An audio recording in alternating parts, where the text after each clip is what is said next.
안녕하세요, 여러분. 경제학장 박사입니다. 자, 우리 세무사 시험 준비하시는 분들이라면 다들 아시는 바로 그 책, 정병을 선생님의 재정학 연습 교재로 오늘도 한번 달려보겠습니다. 오늘 주제는요, 세금 뒤에 숨어 있는 뭔가 보이지 않는 비용이 있거든요.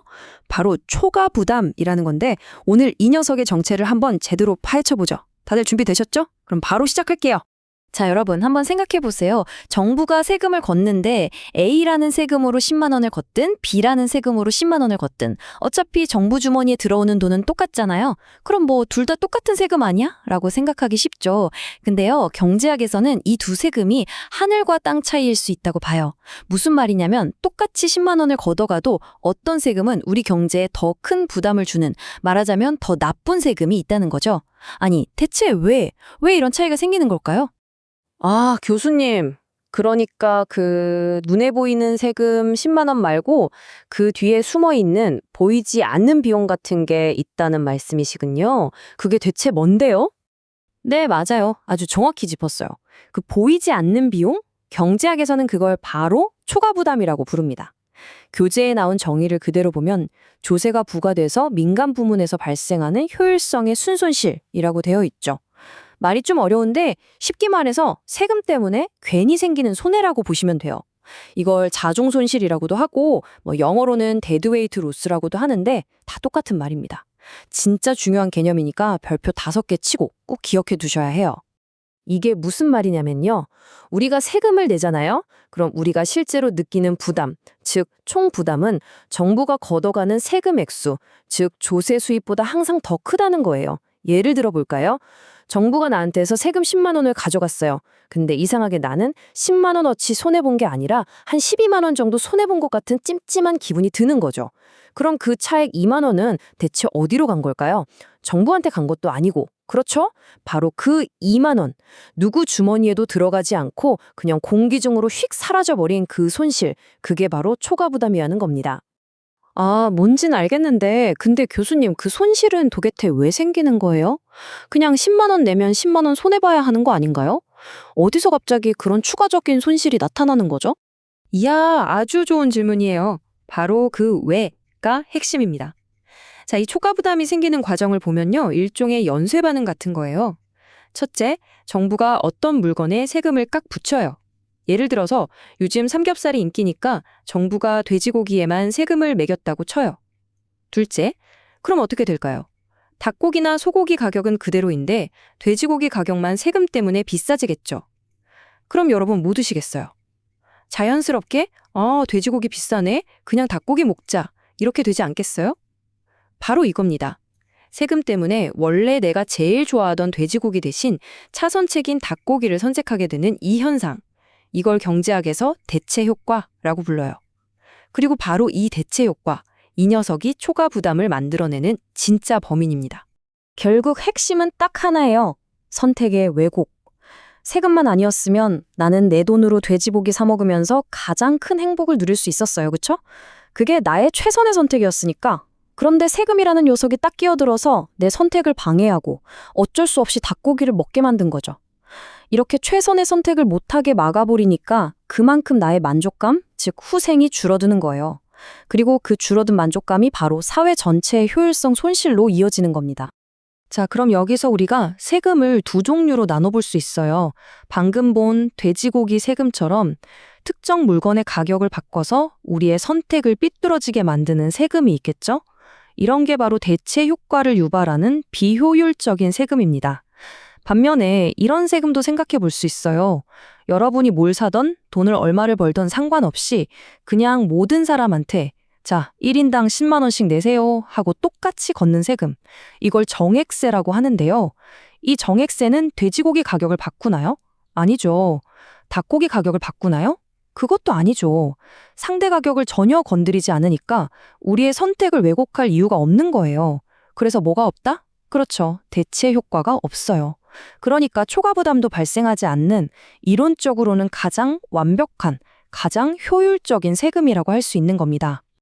자, 이제 여러분이 제일 무서워하는 시간이 왔습니다. 바로 그래프. 근데 걱정하지 마세요. 이 그래프 복잡해 보이지만 사실 아주 간단한 이야기를 담고 있거든요. 제가 지금부터 이 그래프가 우리한테 무슨 이야기를 해주는지 차근차근 하나씩 짚어드릴게요. 자, 먼저 아무런 세금이 없는 평화로운 상태부터 시작해 볼게요. 여기 보이는 AB선이 이 소비자가 쓸 수 있는 돈의 한계, 즉 예산선이에요. 그리고 이 볼록한 곡선들, 이게 바로 만족도의 등고선 같은 무차별 곡선이고요. 이 소비자는 당연히 주어진 예산 안에서 가장 높은 만족도를 원하겠죠? 그래서 예산선 AB와 가장 바깥쪽에 있는 무차별 곡선 I0가 딱 만나는 지점, 바로 이 2점에서 소비를 합니다. 여기가 바로 이 사람이 누릴 수 있는 최고의 행복 포인트인 거죠. 자, 그런데 이제 정부가 등판합니다. 정부가 여기 X제에만 세금을 딱 붙였어요. 그럼 어떻게 될까요? Y제 가격은 그대로인데 X제만 비싸졌으니까 똑같은 돈으로 살 수 있는 X제의 양이 줄어들겠죠. 그래서 예산선이 AB에서 AC로 이렇게 안쪽으로 휙 기울어지면서 회전해 버리는 거예요. 보세요. 이 사람이 선택할 수 있는 세상이 확 좁아졌죠. 선택의 폭이 좁아진 이 불쌍한 소비자는 이제 어쩔 수 없이 이 새로운 예산선 AC 위에서 가장 좋은 점을 찾아야만 해요. 그게 어딜까요? 네, 바로 더 안쪽에 있는 무차별 곡선 I1과 만나는 G점이 됩니다. 자, 보세요. 원래는 저 높은 이 점에서 행복을 누리고 있었는데 세금 때문에 울며 겨자 먹기로 더 낮은 만족도를 주는 G점으로 밀려난 거예요. 무차별 곡선 자체가 한 단계 아래로 떨어졌잖아요. 이 사람의 행복 수준이 그만큼 감소했다는 아주 명백한 증거죠. 자, 그럼 이 세금 덕분에 정부는 돈을 얼마나 벌었을까요? 그래프를 보면요. 소비자가 최종적으로 선택한 이 G점에서 수직으로 쭉 올린 H점까지의 거리 있죠? 바로 이 높이, 이만큼이 정부가 거둬들인 조세 수입이 되는 겁니다. 소비자가 낸 세금이 정부의 지갑으로 들어간 거죠. 자, 이제 이 이야기의 클라이맥스입니다. 잘 보세요. 소비자가 잃어버린 행복, 즉 총 부담은 얼마나 될까요? 이건 원래 행복했던 2점을 기준으로 제하해요. 2점에서 수직으로 내린 M점까지의 거리, 즉 2에서 M까지의 이 전체 길이가 소비자가 실제로 입은 손해의 크기입니다. 그런데 아까 정부가 가져간 세금은 H에서 G까지의 거리밖에 안 됐잖아요. 그럼 이 남는 부분, M에서 H까지의 이 애매한 부분은 대체 어디로 간 걸까요? 소비자는 분명히 이만큼 손해를 봤는데 정부는 이만큼밖에 안 가져갔고 이 중간에 붕 뜬 손실, 이게 바로 그 악명 높은 초과 부담인 겁니다. 누구의 것도 되지 못하고 그냥 허공으로 사라져버린 사회 전체의 순손실이죠. 아, 그렇군요, 교수님. 그럼 결국 제일 좋은 세금, 그러니까 가장 효율적인 세금이라는 건 세금을 내긴 내더라도 우리의 원래 선택, 그 행동 자체를 바꾸게 만들지 않는 그런 세금이라는 거네요. 네, 바로 그거예요. 완벽하게 이해했네요. 자, 그럼 오늘 배운 내용 핵심만 딱딱 정리해 볼게요. 첫째, 초과 부담은 뭐다? 세금 때문에 생기는 아무도 못 먹는 파이 조각이다. 즉, 비효율적인 손실이라는 거죠. 둘째, 이건 왜 생긴다? 세금이 상대 가격을 건드려서 우리의 선택을 꼬이게 만드는 대치 효과 때문이다. 셋째, 그래서 가장 효율적인 세금은 뭐다? 이론적으로는 이런 대체 효과를 일으키지 않는 정액세다. 이 세 가지는 오늘 수업 끝나고도 절대 잊어버리면 안 됩니다. 아시겠죠? 자, 오늘 우리는 효율성이라는 안경을 쓰고 가장 좋은 세금이 뭘까를 찾아봤어요. 그리고 정답은 정액세라는 결론까지 얻었죠. 근데요, 한번 진짜로 생각해 보세요. 우리나라 최고 부자 회장님한테 세금 10만 원 내세요 하는 거랑 편의점에서 열심히 아르바이트해서 한 달 생활비 버는 학생한테 똑같이 세금 10만 원 내세요 하는 거. 이게 과연 공평할까요?